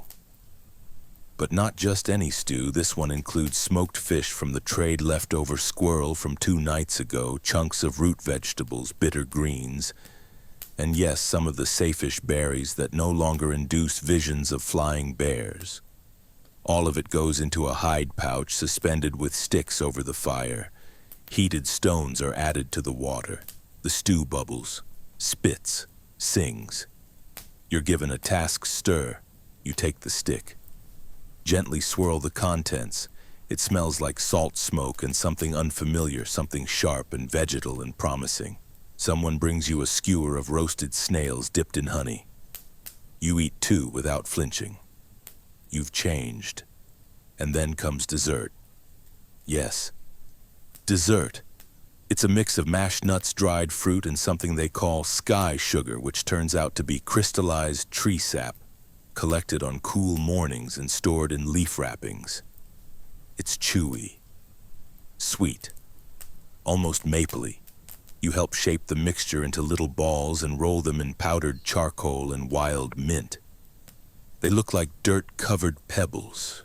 They taste like joy. By afternoon, everything's ready. The group gathers. Even those who usually lurk on the edges come close. Everyone brings something: a handful of seeds, a bundle of dried greens, a decorated stick that might be a spoon or might be art. Children dance in circles draped in grass. One trips. Everyone cheers. The food is placed in the center. No one eats yet. An elder steps forward. He speaks in low tones, rhythmic and steady. It's not a prayer. Not exactly. More like a thank you to the land, the water, the animals, the unlucky squirrels, the bees, the weird mushrooms, the sky. You don't catch every word, but the meaning settles in your bones. We don't eat because we deserve it. We eat because the world let us. The stew is served in bark bowls. You get a generous scoop. It's rich, deep, layered in ways prehistoric food rarely is. You taste fish, earth smoke, root berry, and memory. It's the best thing you've eaten since you arrived. Possibly ever. The sky begins to darken. Someone drums with a rock and a log. Others join with sticks, claps, stomps. A song rises, not polished, not pretty, but full of life. Raw harmony.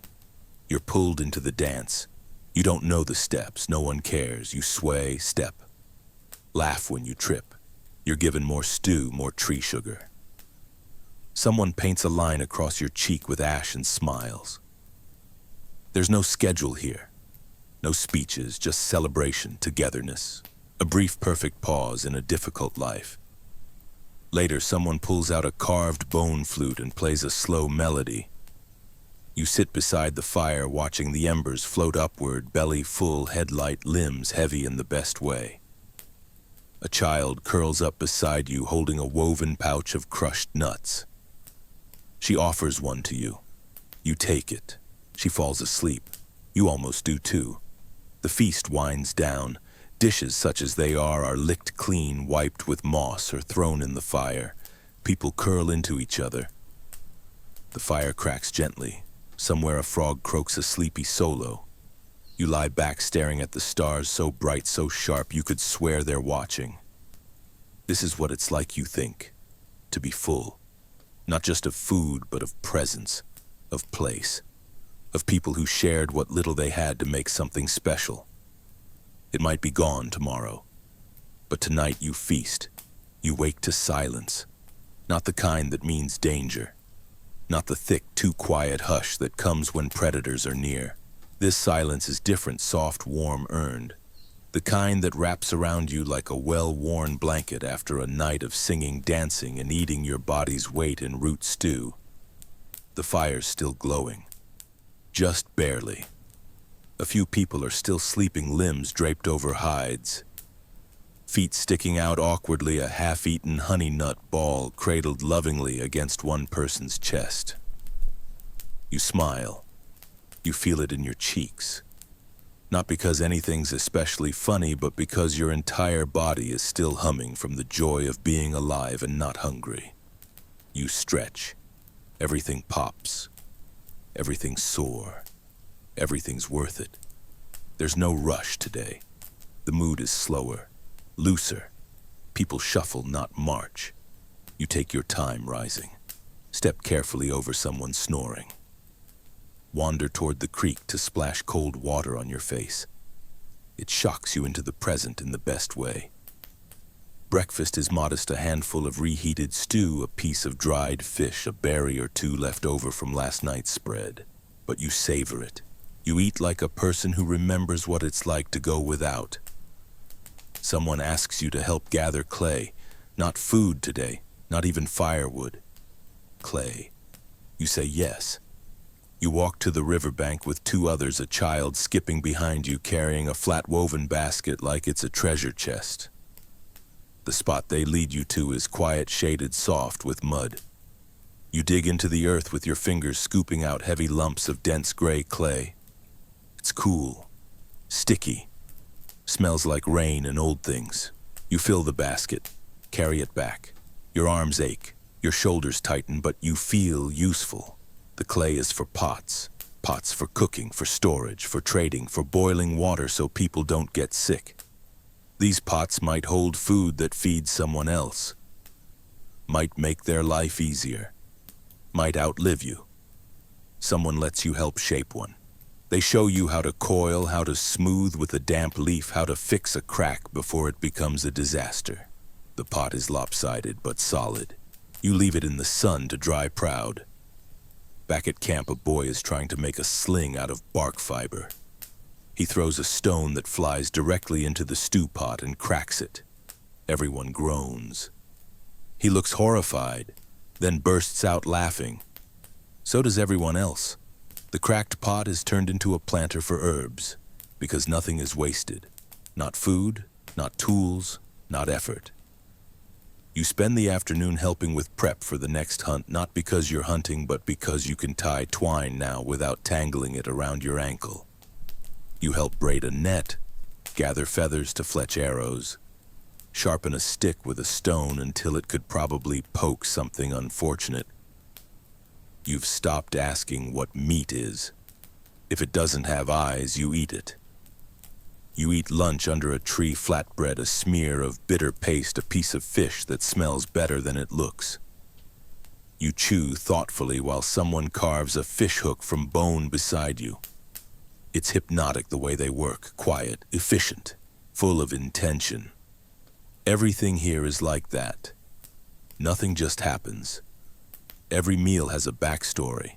Every tool has a ghost. Every bite you chew passed through dozens of hands, hours of labor, and more luck than you'll ever deserve. You help build a smoker for the next meat haul, a frame of sticks, some bark sheets, moss to trap heat. Someone sprinkles crushed herbs into the fire so the smoke smells sweet and keeps bugs away. You're handed a pouch of dried beetles as a snack. You eat them like chips now. You don't even flinch. Evening comes quietly. The hunters return dragging a small boar and a cluster of birds. Everyone gathers. No feasting tonight, just butchering, salting, wrapping for later. You watch as they strip the meat carefully, setting aside bones for tools, hides for tanning, fat for later rendering. One woman saves the liver for someone who's been sick. You're given the tail. You roast it. It tastes like rubber and soot. You eat every bite because you were given it, and that matters. You sleep early tonight, not out of exhaustion, though that's there too, but because it feels right, like the day is finished, like you did what was needed, like the world is quiet enough now to rest. You lie on your side, curled into your fur wrap, and listen to the night. No stories tonight, just fire and frogs and wind, and the slow, steady feeling in your chest that for once you're not just surviving, you're participating. The next morning begins not with food, but with questions. You wake to someone tapping your shoulder, their face shaded against the rising sun. They're holding a bone in one hand and a piece of fur in the other. They gesture toward the forest. You're going somewhere. You sit up, blink the dreams out of your eyes, and follow. You walk for a while. Long enough for the quiet to settle, for the birds to forget you're there. Eventually you arrive at a clearing you've never seen before. In its center is a tree stump, hollowed and blackened, filled with coals. Around it, bundles of herbs, a few dried roots, a stone bowl. It's not a kitchen. It's something older. They're making medicine. No one speaks. One by one, the others arrive, each carrying something small, bark seeds, a carved wooden scoop. You're handed a pestle and shown a pile of dried leaves. Grind them. You do slowly. The smell is sharp, resinous, almost spicy. As you crush the leaves, someone else adds a trickle of honey to the bowl. Another grates a tuber into pale shreds. Soon it becomes a paste, thick, brownish, slightly alarming. They smear some onto a piece of bark and hand it to you. You hesitate. They nod. You take a small bite. Bitter. Very bitter. But beneath that, something soothing, cooling. Your mouth tingles. Your tongue feels relaxed. This isn't breakfast, it's healing. You learn that this mixture is used for stomach sickness, for coughs, for bad dreams. It won't cure a spear wound, but it might settle your mind enough to sleep. You ask where they learned it. They tap their chest, their head, then point to the sky. Maybe it was passed down. Maybe it was whispered by wind. Maybe it was just trial and error with a heavy focus on the error. Historians still argue whether prehistoric medicine was rooted in observation, spiritual belief, or just eating things until someone shouted, "Stop back at camp. You see a girl with a poultice on her leg, a bruise or bite or something she picked up trying to outclimb a goat yesterday." She smiles at you and offers half a roasted nut. You take it. Later, someone calls for help. An elder needs assistance building a drying rack. For fish, no. For herbs. You tie reeds into a lattice. Balance it on forked branches, hang strips of bark twisted into ropes with leaves tucked between. These are the medicines of the next few days, chewed for energy, boiled for pain, laid under pillows to ease bad sleep. Even food, it turns out, can be medicine.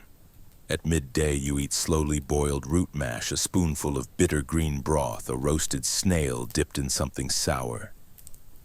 Everything tastes like the forest. You feel like you've earned it.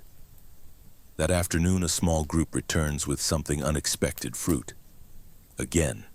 This time it's unfamiliar, small, green, ridged like a lizard's tail. You sniff it, poke it, finally bite into it. It's tart, extremely tart. Your entire face contracts into a squint. Everyone laughs. Apparently this is expected. The fruit is called wakeberry or something similar. Used before hunts, used before cold mornings, used before long walks. You're wide awake now. A few are chopped and mixed with mashed nuts, tuber flour, and water to make a thick paste. It's shaped into small patties and dried over the fire. Travel food. Not for tonight, but for the next trip, or the one after. Dinner is simple leftovers. A stew of odds and ends, root skins, bird scraps, greens that probably shouldn't still be edible but somehow are. The kind of meal that says we made it work. Afterward, you're shown how to make your own pouch. A food pouch. It's a piece of hide folded, stitched with sinew, lined with dried moss. It's small, just enough to hold a handful of seeds, a chunk of jerky, a honey-wrapped snail if you're lucky. You keep it beside you as you sleep. Because now you're the kind of person who needs a pouch. Because now you're someone who gathers, who stores, who thinks ahead. You fall asleep with it cradled in your hands like a talisman. Tomorrow you'll fill it, not because you expect hunger, but because out here it always finds a way back. You wake before the sun not because someone shakes you, but because your stomach growls loud enough to rattle a bird from a nearby branch. Last night's stew was fine. Your little food pouch is still empty, and you can feel the tug of hunger, not urgent but persuasive, like a friend who won't stop tapping your shoulder. So when someone gestures toward the woods with a basket in one hand and a bone knife in the other, you get up without hesitation. Today you're foraging, properly. Not following, not watching, doing. Your group is small, 3 others, all fast walkers, all carrying slings and digging sticks. You trail behind at first until someone points to a patch of broad, flat leaves with purple veins. Dig there, you do. Your fingers sink into the cool dirt. The earth smells like mushrooms and secrets. You scrape gently and eventually your fingers touch something hard, bulbous. A tuber. You tug. It resists. You tug harder. It gives way, suddenly flinging a gob of mud into your face. Everyone laughs. You do too. Tubers secured, you move on. Next berries. But not just any berries, these ones grow high. A vine dangles from a tree limb covered in pale pink fruit. You're lifted, yes, lifted onto someone's shoulders to reach them. Your hands shake slightly. You grab a handful, careful not to crush them, and drop them into a pouch lined with moss. The sun filters through the trees, now dappling the ground, making everything feel older and calmer. You begin to notice things. A certain flower with tiny white petals. A patch of bright green moss that smells minty. A line of ants carrying something that looks suspiciously like a beetle wing. Someone squats beside a log and peels back the bark. Grubs wiggling, plump, pale. You flinch, then you reach in. You scoop up 2, drop them into a gourd bowl. You're not squeamish anymore, you're hungry. Farther in, someone yells softly. A signal, not danger, discovery, a tree stump hollowed and slick. Inside mushrooms, the kind with brown caps and delicate undersides. Edible, maybe. There's discussion. You watch as an elder rubs one on the inside of their arm and waits. 5 minutes pass. No rash. No twitch. No visions. They're deemed safe. You help slice them with a sharp flake of stone, laying them carefully into a pouch of woven bark. You return to camp just before midday, baskets, heavy arms, streaked with mud hair, decorated with accidental twigs. You feel triumphant. Back at camp, the prep begins. One person roasts the tubers whole skin on in the embers. Another steams the mushrooms in a pouch over hot rocks. Someone else starts a small pan fry of grubs in animal fat with crushed herbs. Yes, really. You're asked to mash the berries. You use a stone and a bit of bark, slowly pressing the soft fruit into pulp. It stains your hands red, smells sweet, feels sticky. You resist the urge to lick your fingers barely. When it's ready, you spread it onto small rounds of seed flatbread toasted crisp by the fire. A prehistoric tartine. You sit cross-legged and take your first bite. The bread cracks. The berry mash bursts across your tongue, tangy and bright. It's messy and perfect. Then the grubs. You're handed a skewer, 3 of them roasted golden brown, glistening. You take a bite, crunchy outside, creamy inside, seasoned with thyme-like leaves that leave a pleasant tingle. You nod, sincerely. You finish the skewer. The mushrooms are next, earthy, soft, rich. The kind of flavor that makes you pause between bites just to let it linger. You're told they grow only in rotted tree hollows. You make a mental note.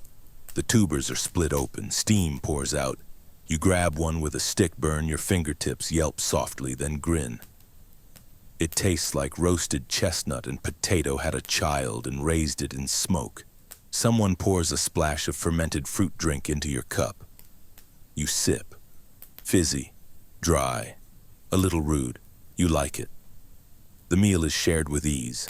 No hierarchy, no favorites. The one who found the mushrooms gets the most, but no one hoards. Everyone eats. Everyone nods in approval. It's a good day. As the fire settles into coals, you sit back with your hands resting on your full belly and think about the path from root to roast. Every step mattered. Every hand mattered. You weren't just fed. You helped feed. Someone nudges you holding out your food pouch. You fill it a dried mushroom, a shard of seed cracker, a wrapped nut ball someone saved for later. You tie it closed, heart oddly full. Because it's not just about being full now. It's about preparing. You've learned the rhythm. The way a meal begins days before it's eaten. How even a bug must be noticed, respected, shared. And you're beginning to suspect something else too. This isn't just a story about survival. It's a recipe for remembering who we are. The fire is low tonight. No feast, no ceremony, just quiet crackles and the sound of someone snoring into a fur wrap. You sit beside it, poking at a root you're roasting, lost in thought. Tomorrow, they say, will be the long walk. Not a hunt, not a trade run, a move. This camp, your camp now, doesn't stay in one place forever. The food runs out, the river floods, the smoke gets in everyone's lungs, so they pick up and leave, walk to the next place, start again. You're not nervous, okay, maybe a little. But you've learned a thing or two. Enough to know how to carry your own weight. Enough to know that breakfast might be snails or bark or both. Enough to know that wherever you go, the hunger will follow. And now you know how to answer it. You eat your roasted root, burnt on one side, soft on the other. It's comfort food now. In the morning, everyone wakes earlier than usual. There's no rush, but there's a rhythm, furs, rolled baskets, bundled pouches packed. You help load the dried meat and carry your little clay pot like it's an heirloom. As you walk, you notice how quiet it is. Not solemn, just focused. Your feet find their pace in the mud. Your pouch bumps gently against your side. A few children sing a marching song in a language that has no verbs, just sounds. You hum along. Around midday, you stop. Not for camp, just for food. Someone unrolls a leaf bundle. Inside, dried berries, hard root slices, smoked insect paste wrapped in moss. You chew. You share. You sip water from a gourd passed from hand to hand. No one hoards. Not even the sweet stuff. You reach into your own pouch and offer your nut ball, the one you were saving. The old woman beside you grins and bites into it without hesitation. That grin means more than 100 thank yous. Later you come to a clearing. It's nothing special, a patch of grass, a few trees, some soft ground. But someone gestures, this is it. This is the new place. And so the rituals begin again. Fire pit, shelter, foraging plans, food storage. You help rebuild the drying rack first. You gather bark, you strip leaves, you check a patch of soil for mushrooms out of habit and find two. Not much, but you grin. You're getting the hang of it. Dinner is minimal. A stew of whatever was easiest to carry, dried meat, broken roots, herbs that didn't wilt. It's thin, a little smoky, but no one complains. The stars come out slowly, and as people settle into the rhythm of this new old place, something shifts in you. You realize food isn't the centerpiece here. It's the thread, the thing that binds everything together. The digging, the drying, the boiling, the burning, the chewing. Even the jokes. Historians still argue whether early humans lived meal to meal or memory to memory, but sitting here under a sky so open it feels like it might fall in, you realize it's both. You remember every strange bite, every weird smell, every bug that crunched unexpectedly. You remember the berry that made someone dance and the fish that wouldn't stop smelling like socks. You remember being hungry, being full, being part of something. You lie back on the ground and breathe in the scent of earth ash and roasted mystery. And you smile. because it's never been about the mammoth steak. It's always been about this. The new camp is already starting to feel lived in. Someone tied feathers to the frame of the drying rack. Someone else carved a face into the fire pit stones. Big Eye's goofy smile like a guardian or a joke. Kids have picked favorite sleeping spots. A flat rock is now the table even though no one eats at it. You helped move a pile of roots under an overhang so they'd stay dry. You weren't asked, you just knew it needed doing. That's new. So is your food pouch. It's heavier now. Not just in weight, but in meaning. You filled it without thinking: a dried frog leg, some smoked root chips, a sour berry that you're still not sure about but will probably eat anyway. Today is slow, a rest day. You help strip bark from a fallen tree, thin layers peeled carefully, used for baskets, kindling, flavoring stews, wrapping fish. Someone explains that chewing it also helps with toothaches. You file that away for future suffering. Midday brings a small meal broth made from bones you carried all the way here. Bitter herbs and that funky purple root you pretended to like 2 camps ago. It's growing on you. Or you're growing into it. You eat with your fingers, wipe them on your knees. No one blinks. Later you join the foragers, not to collect, just to learn. You crouch beside a woman as she points out which leaves repel insects and which ones make you itch for a week. She shows you a tiny flower that smells like licorice and makes you sleepy if you boil it. She hands you one. You crush it gently. The scent is soft, familiar, oddly comforting. She asks what you used to eat before. You pause, then laugh. What did you used to eat? You mention bread, cheese, things that come in shiny packages. She stares, then nods, then mimics opening a package with exaggerated surprise. You both laugh. At night, the mood is quieter than usual. No music, no feast, just chewing. Crickets, the soft rhythm of someone grinding seed into flour for tomorrow. You take out your food pouch, untie it, lay it open on your lap. Everything in it was once strange. Now it's normal, now it's yours. You nibble a bit of dried mushroom. It's leathery, earthy, somehow sweet.